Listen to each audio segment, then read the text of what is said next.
ஒரு மாசமாவே நாங்க பிரச்சனையில தாங்க இருக்கிறோம். கொடுங்க நாங்க புடுங்கல யாருமே. சோத்துக்கே வழி இல்லைண்ணா. 10 ரூபா நம்மளுக்கு கொடுத்துக்குனாத்துக்கு அழுகுதுங்க. செக்யூரிட்டி வழி தான் போனோம். இப்போ எவ்வளோ நேரமா வெயிட் பண்றீங்க? கேஸ் பிரச்சனை பயங்கரமா இருக்குதா? ஐயா அரை மணி நேரமாக நிற்கிறேன் ஐயா. இங்கே ரொம்ப தட்டுப்பாடாக இருக்குது. இன்னும் பங்குக்கு இன்னும் 1/2 கிலோமீட்டர் இருக்குது. எவ்வளோ போய் சேருவோம் எங்களுக்கே தெரியாது. அரை மணி நேரம் ஆயிருக்குது. இன்னும் 1 மணி நேரமோ 2 மணி நேரம் ஆகலாம். நேற்று பார்த்தீங்கன்னா அம்பத்தூரில் டெலிஃபோன் எக்ஸ்சேஞ்ச் பக்கத்தில் 4 மணி நேரம் 5 மணி நேரம் நின்று போட்டுக்கிறாங்க.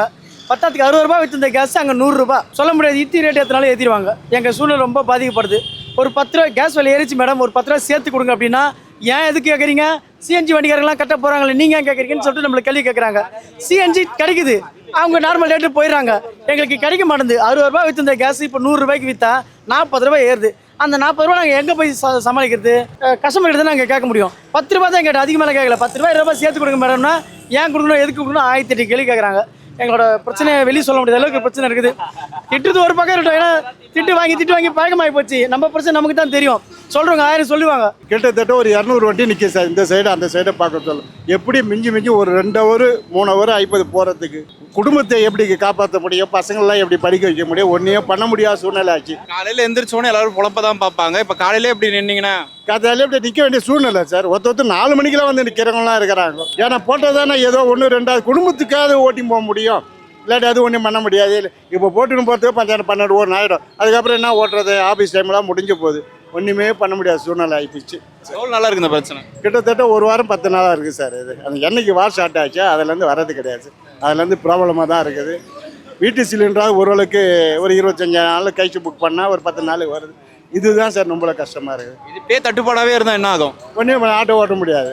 விட்டுட்டு வீட்டில் தான் உட்காரணும். ஏதோ கூலி வேலைக்கோ வாட்ச்மேன் வேலைக்கு தான் போனேன். வேறு வழி கிடையாது. வேறு என்ன பண்ண முடியும்? கேஸ் கிடைச்சா தானே பண்ண முடியும். இல்லை அது என்ன பண்ண முடியும்? இப்போ பெட்ரோலுக்கு மாற்றணும் போனால் 10,000 ரூபாய் செலவாகுது. சோத்துக்கே வழி இல்லை. நாங்கள் இங்கேருந்து இன்னும் 10,000 ரூபாய் செலவு பண்ணி ஒரு கார் பெட்டெலாம் மாற்ற முடியும். அதனால் சூழ்நிலை ரொம்ப கஷ்டமாக இருக்குது சார். 3:50 தூக்கத்தை விட்டு போயிட்டு 4 மணி எஞ்சி போனவன் கரெக்டாக 11 மணி வண்டி வெளில எடுத்துன்னு வரேன். அப்போ அவ்வளோ நேரம் நான் உட்காந்துன்னு வரேன். நான் நைட்டு உட்காந்து எவ்வளோ தரமா ஓட்டினேன்? 1500 ரூபா ஓட்டுறதுக்குள்ளே முட்டி போடாத குறைய நான் கஷ்டப்படுறேன். அசால்ட்டாக சொல்லுவாங்க. நாங்கள் உண்மையாக சொல்கிறேன், டியூ கட்டணும், தண்டல் கட்டணும், வீட்டு வட்டி கட்டணும். நைட்டுலாம் தூக்காம தான் வண்டி ஓட்டிட்டு வந்து நிறுத்திக்கிறேன். நான் இப்போ கேஸ் இருக்குது, திரும்ப நான் ஓட்டி எடுக்கணும். ஏன்னா மந்த் எண்ட் வந்துச்சு, இஎம்ஐ கட்டணும், டியூ கட்டணும், வீட்டுக்கு கொடுக்கணும். அதனால தான் நான் ஓட்டுறேன். நான் 6 கிலோமீட்டருக்கு 120 ரூபா ஆச்சுது. 30 ரூபா சேர்த்து கேட்டேன். அது நான் ஒரே வார்த்தை நேரத்தில் கேட்டேன், உங்கள் வீட்டில் கேஸ் இருக்குதா? இதுதான் நான் கேட்டேன். அதுக்கு என்ன சொல்லுது, நான் ரெகுலராக இதுதான் கொடுப்பேன். நீங்கள் ரெகுலராக கொடுக்குறதுக்கு கொடுங்க, வேணான்னு சொல்ல. ஆட்டோ பார்க்குறீங்களா இப்போ? அதுதான் நான் கேட்குறேன் கேள்வி. மிச்சப்படி நான் எதுவும் கேட்கல. 10 ரூபா 20 ரூபா கொடுத்தாங்கன்னா வீடை கட்ட போகிறான், கேஸு போட போகிறான். 67 ரூபா இருந்தது, இப்போ 84 ரூபா வந்துக்குது. லிப்டிக்கு, ஐப்ரோ இதெல்லாம் பண்ணுறாங்கல்ல. 10 ரூபா நம்மளுக்கு கொடுத்துக்குனாத்துக்கு அழுகுதுங்க. அதுதான் நான் கேட்குறேன். என் கேள்வி தான். 100 ரூபா இருக்குது கோ கேஸில், 100 ரூபா 1 கிலோ.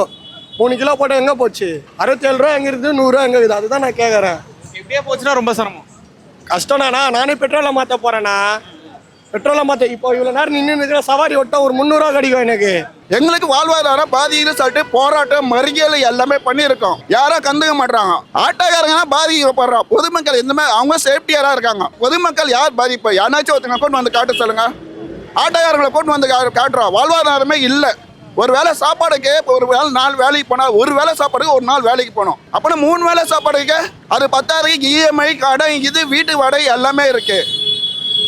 ஒரு இப்போ கேஸை போட்டால் 2 நாள் ஓட்டுவேன், 2 நாள் வீட்டில் உக்காருவேன். அப்படின்னா என்ன வருமானம் எங்களுக்கு? இப்போ லோன்காரன் ஒத்துப்பானா இல்லாட்டி எங்களுக்கு தண்டல்காரன் ஒத்துப்பானா? 1 கிலோ கேஸ் வந்து 100 ரூபா போகுதுண்ணா.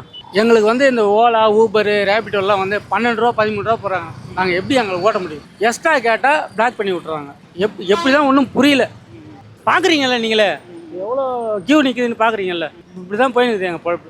எக்ஸ்ட்ரா வந்து ஒரு 50 ரூபா கொடுக்குமான்னா பாதி பேர் என்ன பண்ணுறாங்க, கம்ப்ளைண்ட் பண்ணி விட்றாங்க. இப்போ பார்க்குறீங்களா எவ்வளோ கியூ நிற்கிது. இப்போ இவ்வளோ கியூவில் நின்று எல்பிஜி சுத்தமாக கேஸே கிடைக்கல. எவ்வளோ 60 ரூபா விற்ற கேஸு இன்றைக்கி 100 ரூபா. இப்போ இங்கே போட்டால் வந்து 85 ரூபா. இதே வந்து அங்கே இதில் போட்டால் வந்து 105 ரூபா.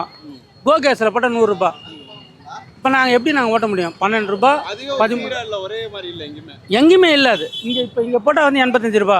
1 மணி நேரத்துக்கு மேலே ஆச்சு. நாங்கள் வந்து நாங்கள் சவாரியே இல்லைண்ணா. இந்த ஓலா, ரேபிட்டோ இதில் தான் ஓட்டுறோம். 12 ரூபா 13 ரூபா 14 ரூபா இவ்வளோ தான் போடுறாங்க. யாருமே கேட்குறதுக்கு யார் இருக்கா? ஏன்னா எல்லாருக்கும் வந்து அதை கேட்குறதுக்கு வந்து அந்த இது இல்லை. ஆட்டோக்காரங்களாம் யாரும் கேட்க மாட்டாங்க. யாரும் கேட்க மாட்டாங்க. நேற்றுலாம் வந்து ஒரு 500 600 தான் ஓட்டினேன். கேஸ் இல்லை, வீட்டுக்கு போனது இப்போ வந்து க்யூவில் நிற்கிறேன். ஒரு மாசமாவே நாங்கள் பிரச்சனையில் தாங்க இருக்கிறோம். கேஸ் எங்கேயுமே கிடைக்கிறது இல்லை. அப்படியும் கிடைச்சாலும் ரேட் அதிகமாக வச்சு போடுறாங்க.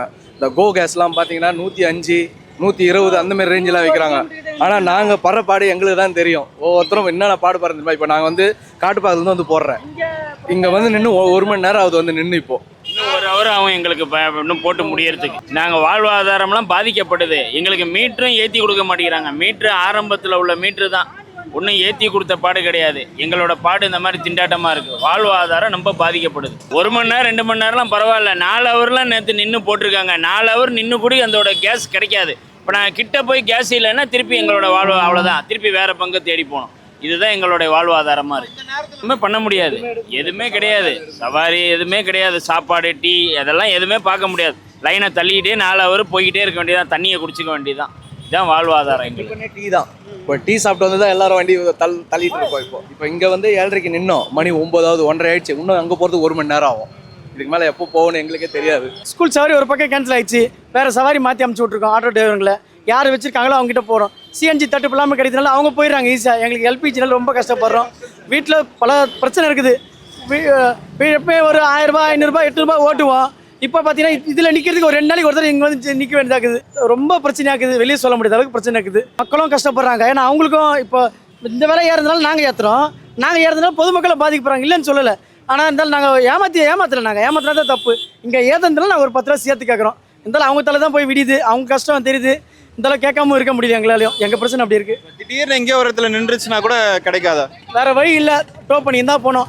ஆட்டோக்காரை கூப்பிட்டா ஆட்டோக்காரங்களுக்கு எதனா கொடுக்கணும். ஏன்னா அவங்களும் சும்மா டோ பண்ண மாட்டாங்க. அவங்களுக்கு ஒரு 100 ரூபா கொடுத்தா தான் அவங்களும் டோ பண்ணுவாங்க. ஏன்னா அவங்க சூழ்நிலை அதுமாரி பிரச்சனை இப்படி இருக்குது. ஒரு பக்கம் ஓலாக்காரன் ஊப்பர்காரன் ரேபிடோக்காரன் பிடிச்சி ரவுண்டு கட்டுறான். ரேபிடோ பைக்கு ஓட்டுது, கண்ணெதிரே நின்று ஏற்றின்னு போயின்னு இருக்கிறாங்க. எங்களால் எதுவும் பண்ண முடியல. கேட்டால் நீ எங்களை கேட்குற, நாங்கள் ஆஃபீஸ் மூலமாக தான் ஓட்டுறோம், உங்கள் மூலியமாக ஓட்டுறேன்னு சொல்லிட்டு எங்களே மிரட்டுறாங்க. அதாவது எங்கள் வாழ்வாதாரம் டோட்டலாக டேமேஜ் ஆகி போச்சு. எங்கே என்ன படுத்துன்னு தெரியல. எங்களுக்கு ஒரு நல்ல விடிவுகளை வரணும். இன்னும் நாட்களில் ஆட்டோ விற்றுட்டு செக்யூரிட்டி வேலைக்கு தான் போனோம். செக்யூரிட்டி வேலை கூட கிடைக்குமான்னு தெரியல. கும்பலை பார்த்தா சேர்க்க மாட்டாங்க. எங்கள் பசங்களை படிக்க வைக்கணும், வாடகை வீட்டில் இருக்கிறோம். பசங்களை படிக்க வைக்கணும், வாடகை தரணும். இதோ ஆட்டோ சும்மா போய் டியூனர் பண்ணாலே 100 ரூபா 150 ரூபா கேட்குறான். இந்த செலவுலாம் நாங்கள் எங்கே போகுது? நாங்கன்னா கையில் வச்சு நான் எல்லாமே பண்ணுகிறோம். இதை நம்பி தான் நாங்கள் உட்காந்துக்கிறோம். எங்களுக்கு வேறு தொழில் தெரியாது. ஆரம்பத்துலேருந்தே நாங்கள் இதுதான் எங்களுக்கு ஆட்டோ தான். எங்களுக்கு ஆரம்பத்துலேருந்தே ஆட்டோ தான் ஓட்டினுக்கிறோம். இதை நம்பி தான் நாங்கள் உட்காந்துக்கிறோம். பல கஷ்டங்க எங்களால் சொல்ல முடியல. சொன்ன மாரி நம்ம தோழர் சொன்ன மாரி ஒரு 10 ரூபா 5 ரூபா எக்ஸ்ட்ரா கேட்டால் எங்கள் வம்சத்தை சேர்த்து திட்டுறாங்க. நாங்கன்னா சும்மாவை கேட்குறோம், ஏற்றதுனால கேட்குறோம். இல்லைன்னா இதுக்கு முன்னாடி நாங்கள் கேட்டுன்னு இருந்தோமா? கேட்கல. யாருமே 1 ரூபா கூட கேட்கல. இப்போ நாங்கள் ஏற்றுனதுனால நாங்கள் கேட்குறோம். எங்களுக்கு 40 ரூபா எக்ஸ்ட்ரா ஆயிடுச்சு. அந்த 40 ரூபாய்க்கு நாங்கள் ஒரு 10 ரூபா 5 ரூபா எக்ஸ்ட்ரா கேட்டால் தான், அதை கொடுத்தா தான் அதை நாங்கள் கேஸ் போட முடியும். திருப்பி நாங்கள் ஓட்ட முடியும். சும்மானா நாங்கள் வந்து கொடுங்க நாங்கள் பிடுங்கல. யாருமே ஏற்றுறாங்க, அதனால நாங்கள் கேட்குறோம்.